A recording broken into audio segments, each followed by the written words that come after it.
hemorrhages, slashes, people with regret, people confused, people in sorrow, trying to figure out why is their king doing this to them. They keep asking themselves, why?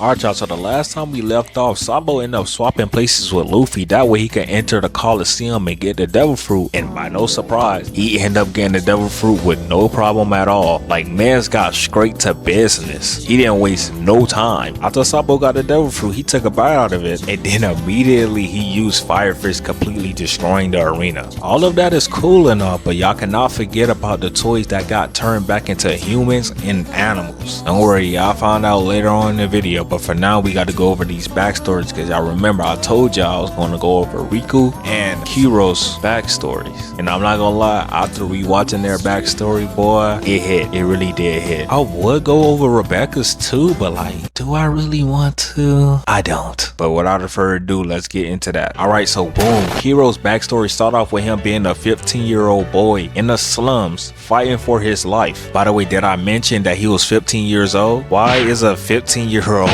beating up royal guards like this? And on top of that, why is bro built like this? You know what? I'm already getting off topic. Let me continue.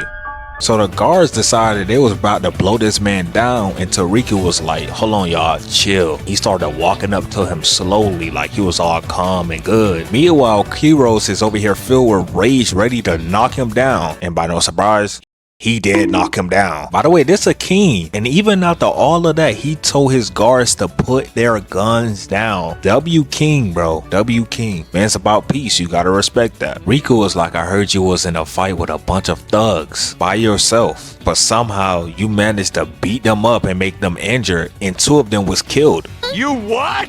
What?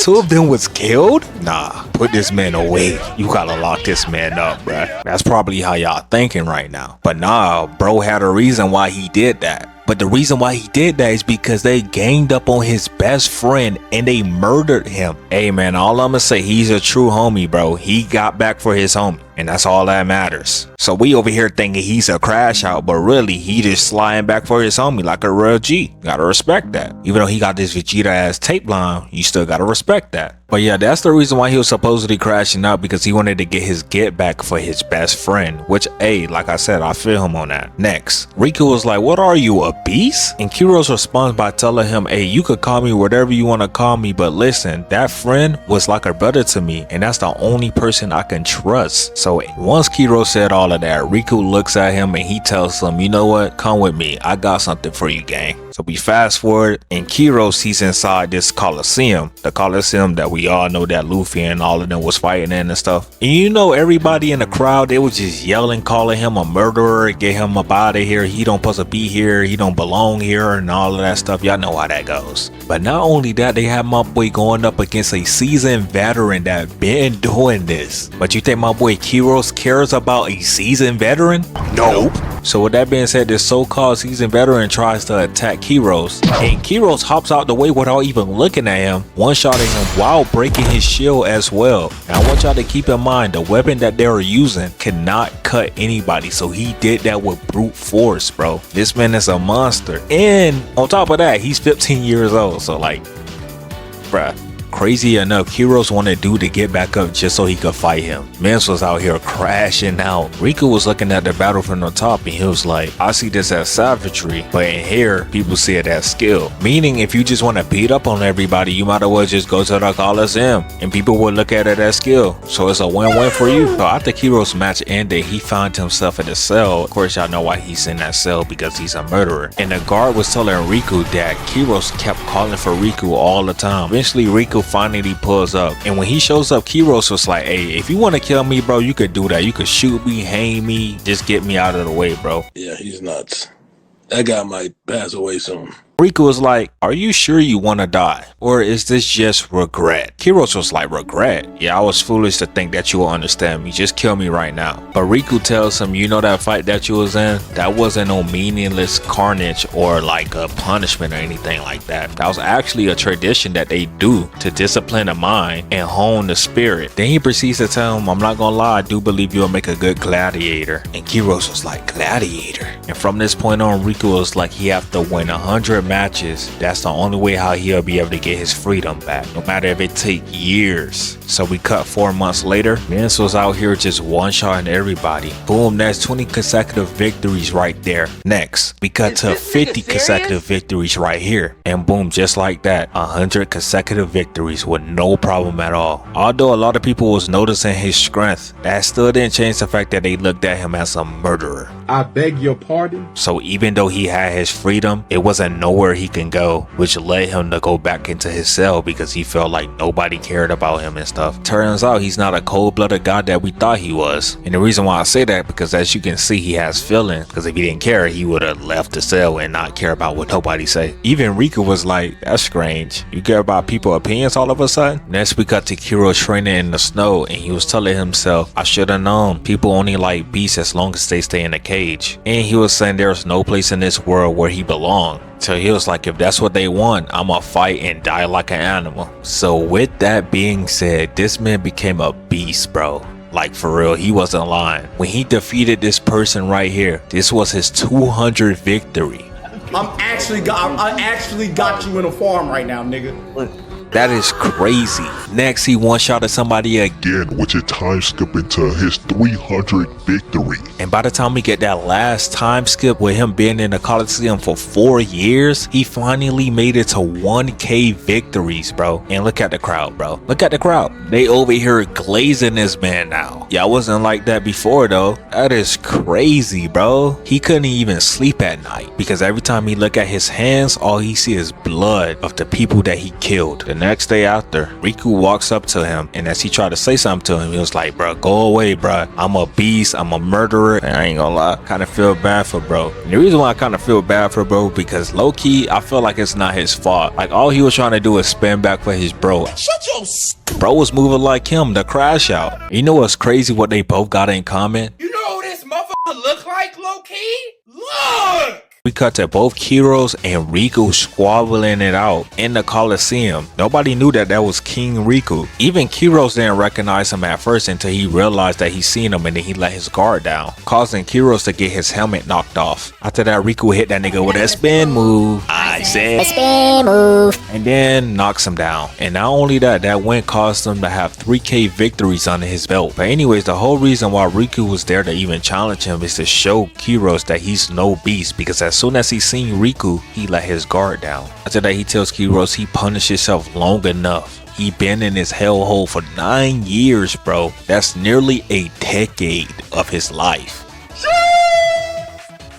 It's time for bro to move on. Rather than regretting the lives that he took in the past, he should devote himself in saving people's lives in the future. And by the way, this should be no surprise because Riku was looking over him the whole time. He knew Kyros wasn't no bad guy. W Riku, man. W Riku.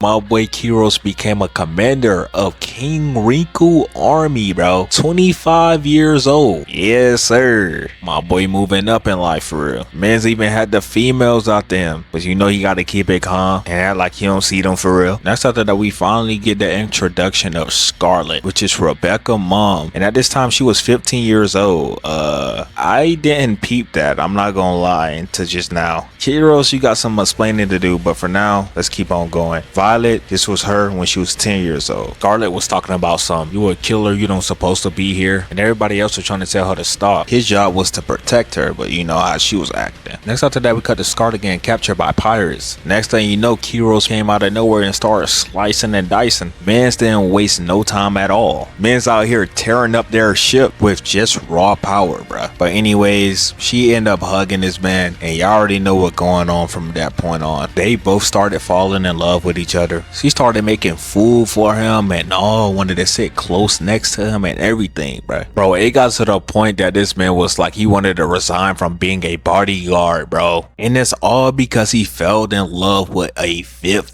15-year-old. Somebody like you deserves to be hit in the street by a fucking moving bus. And keep in mind, Kyros is 25. But nonetheless, Riku was like, I'm pretty sure people would mess with that, but because of your past and their royalty, that just wouldn't go. That's when Scarlet stepped in. She was like, I don't care. If I can't be with him, I'd rather die. Bro, you're 15 years old. Like, calm down, gang. Calm down. It's not that serious to take grown men meat to your back. Calm down, bro. But anyways, Riku ended up letting them be together, but they had to fake Scarlet death. Both Scarlet and Kyros lived their happiest lives ever. Scarlet couldn't wait for this man Kyros to put straight veiny dick to her crack.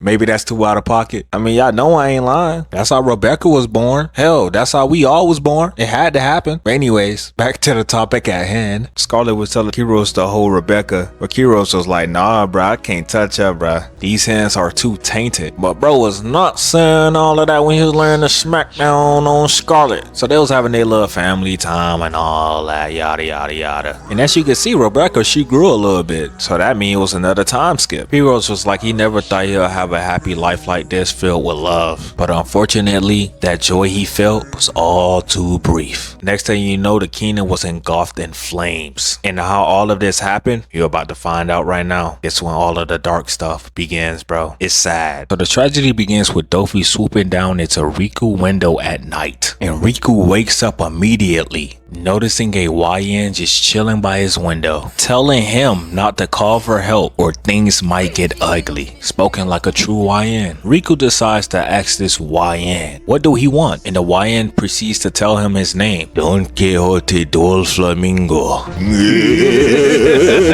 But all jokes aside, Doflamingo's like, hey man, look, my ancestors owned this kingdom a long time ago, and now it's time for me to take it back and make me the king, gang. And then proceeds to tell him if he don't give it to him, he's gonna paint the streets red with blood. And y'all already know what that means. After that, he was like, you know what, maybe I'm tripping. I know you don't like violence. So how about we make a deal? I'll sell you your kingdom for 10 billion berries. I don't think y'all understand how crazy that is. That's like somebody pulling up to your house and saying that I'm gonna take your whole house and everything you got inside of there that belongs to you, but I'll make a deal. If you could give me at least $10 billion, I'll let you keep everything in this crib. Bro, this man Doflamingo is something else. He's a demon for a reason, bro. Y'all be saying free him, he didn't do anything wrong? All right, okay. And then proceeds to tell him if he don't want to do it, I'll just take it by force anyways. Nigga, what? Riku was like, all right, bro, I'm cool with the deal, but 10 billion berries, bro, I don't have that. Doflamingo was like, hey man, if you don't got it, you just gonna have to bleed it from your people. Nah, I don't like that. Doflamingo told him he can't tell nobody, keep this between only me and you. And if you don't like those odds, fight me about it. This man Doflamingo is pure evil, I'm not gonna lie. But let's move on. So we cut to Riku with the royal soldiers, and obviously they know about the situation because this man Captain Tank was over here talking about something. The Don Quixote family left Dressrosa a long time ago. We don't owe them a single berry. In other words, they don't owe them shit. All they deserve is a sharp sword to the gut. Bro, it's not planned. But Riku was like, listen up, man. Our kingdom haven't engaged in war over 800 years. That's proof of our humanity. You are not a beast. We do not kill. I will not allow it.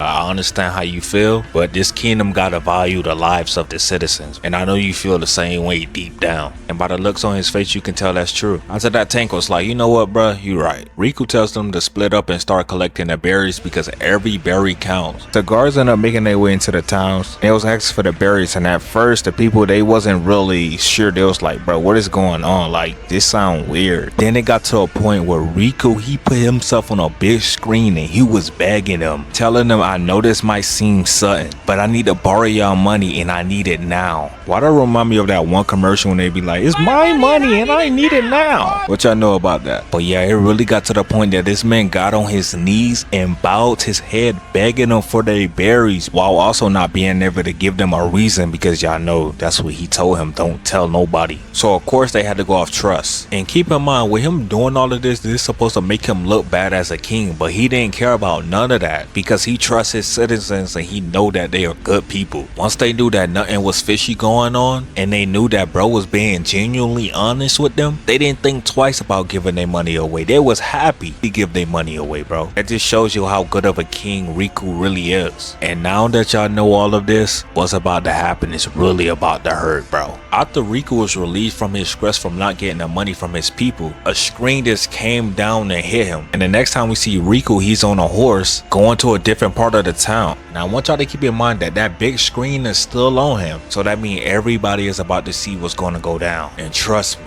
it ain't pretty. He started crying, telling them to run away, and started slaying everybody that got in his way. He pulls out a fire arrow and aims at a building where explosives are at. Do I even gotta say the rest?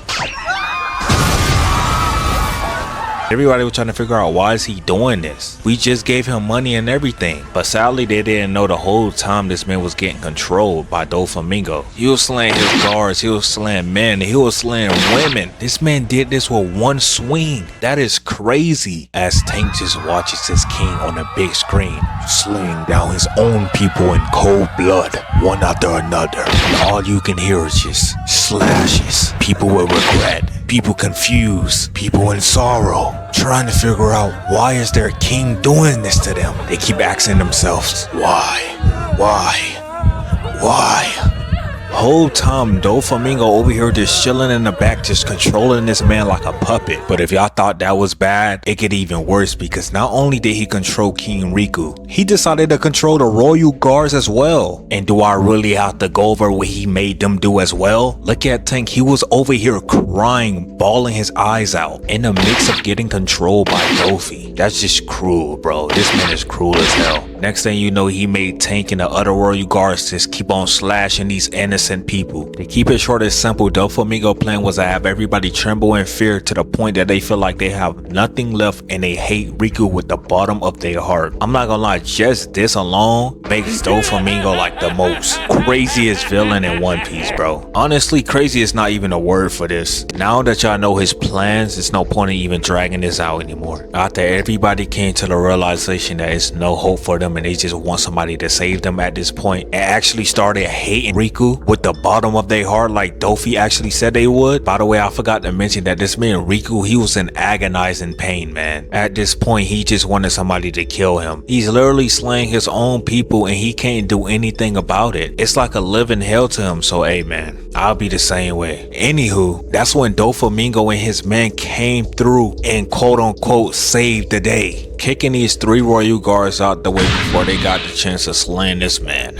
The way how they look, bro, they do not look like no heroes. But I digress. Dofi set up the stage to land the final blow on Riku.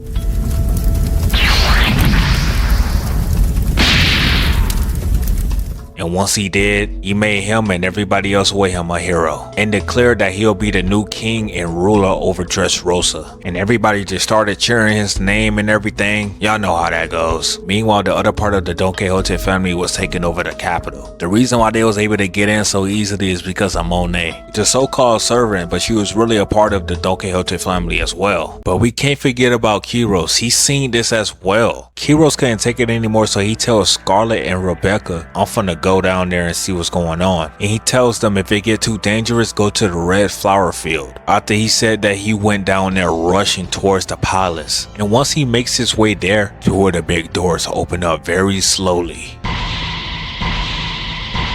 And by the way, the reason why Violet is there, I mean, for starters, we seen that they all pulled up on her. That's number 1. Number 2, she told Doflamingo she'll work for him as long as he doesn't kill her dad, which is Riku, of course. With that being said, Monet tells Kyros to follow him into the back rooms to meet the new king. And as he finally make it to the back rooms, they chain this man's leg up on a pillar with sea prism stone handcuffs. Kyros tried hacking away at it, but it didn't work. The chains wasn't breaking at all. The curtain unfolds and Kyros noticed that they was about to kill this man Riku. They immediately started crashing out trying to slice through the chains, but it wasn't working at all. Oh yeah, seeing that they was about to kill Riku, that means Doflamingo sat there and lied to Viola, meaning that he was going to kill her father and still use her for her power. It just get worse and worse and worse. I see why Fujitora be calling him the heavenly demon, because mans do not care at all. You're the type of guy to sit there in your face and tell you a lie and laugh right in your face. Dofi told Kyros, you might as well just join me. The Riku family bloodline is about to get wiped out in no time at all, including your wife and your daughter. I sent somebody already to go pack them up. Then he proceeds to tell Kyros to watch as he killed this man Riku right in front of his eyes, but Kyros wasn't standing for none of that. And I mean literally, he chopped his leg off just to get to Doflamingo. Even Dofi was like, nah, this nigga crazy, bruh. But he did all of that just for Sugar to come out of nowhere and turn this man into a toy soldier, which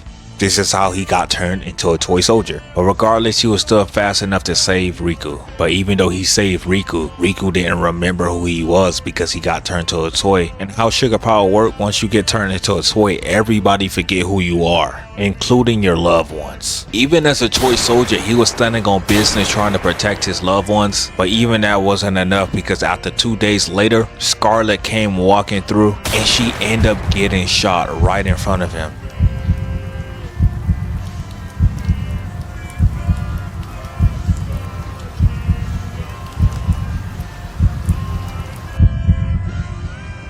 She couldn't even remember who he was. On her last dying breath, she tells him to protect Rebecca, and then she dies. And he can't even cry because he's a toy. Not only that, he can't even feel the last warmth of her body. And yeah, just like that, the backstory ends. I'm not gonna lie, bro. Both of their backstories was sad as hell, bro. Let me know how y'all feel about this backstory. I'm gonna go ahead and leave the video right here because I kind of want to talk about God Usopp in the beginning of the video, and I feel like both Kyros and Riku backstory kind of took over the whole video.